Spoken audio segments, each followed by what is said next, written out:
se vrtí na těch židličkách. Co? Hládáme to, aby to mělo takový zase rytmus srdce. Ale aby se to prostě mělo a k tomu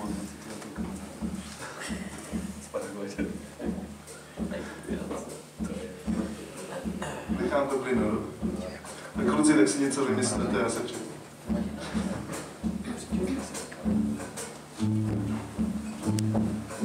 Nás je zvláštní, že my prostě jsme přestali řešit nějaké zkoušky a nějaké uvozovkách blbosti. My si prostě sejdeme a zahrajeme si. A většinou se poznáváme navzájem, až třeba na pódium. Jako tady dneska s Peťou v podstatě vystupujeme poprvé a i s klukama se neznám. S Davidem jsme vystupovali vlastně na prvním vystoupení takové improvizační poezie, kdy se David ukázal u Šlatauera v roce 2012, v srpnu 2012. A vlastně si s náma hrál jenom jednou a pak si se zdrhl. No. Tak jo, kluci, to vyšlo, znělo docela dobře.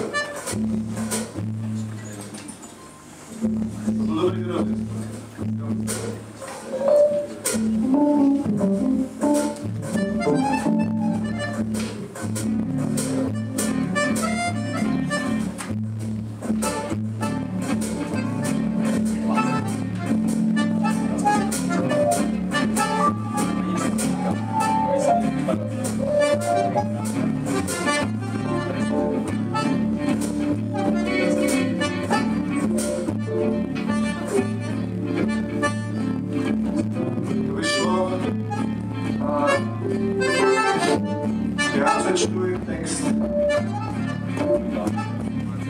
Který pracovně nazývám Kunda.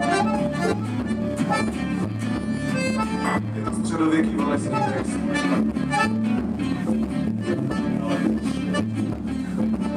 Prosím matky s dětmi, aby ucpali dětem uši, protože v následujících verších budu mluvit o Kundě. Kunda vůbec není hezká. Můžeme říct, že je hezká jen tehdy, když plní svou mileneckou funkci. Naopak penis vypadá vždycky dobře. Obzvláště ten můj, i když je teď možná trochu zcvrklý. Kunda se dá hladit lízat. Většiny žen preferují hlazení. Musí to být výjimečná Kunda, abych ji ochutnal. Vždycky mě fascinovalo, jak se umí uzavřít. A jak jí cokoliv zarazí. Třeba když se mění počasí. A jak je náladová, je. A jak je náladová, je. Kunda byla v některých jihoamerických kmenech popisována jako ústroj mající zuby. Vědci proto vynalezli termín vagina dentata. Zubatá Kunda.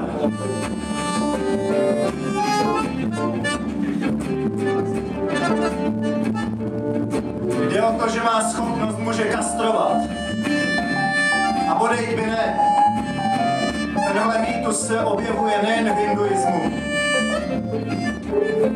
ale také v některých pohádkách na Valašsku.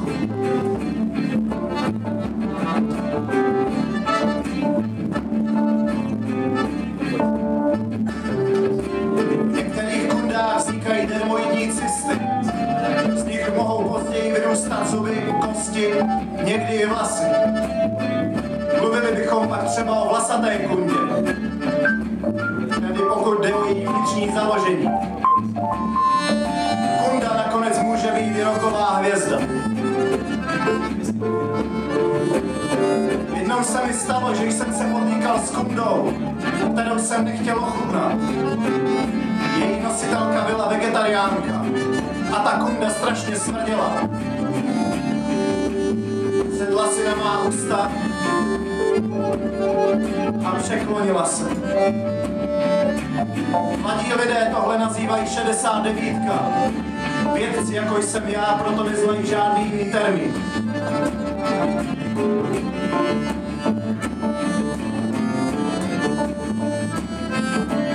Možná, že se teď leckomu dělá nevolno, protože mají v kalhotech něco, s čím se nechtějí smířit. Ale mně je to jedno, protože s kundami jsem kamarád. A stejně tak jsem kamarád se svojí žerdí.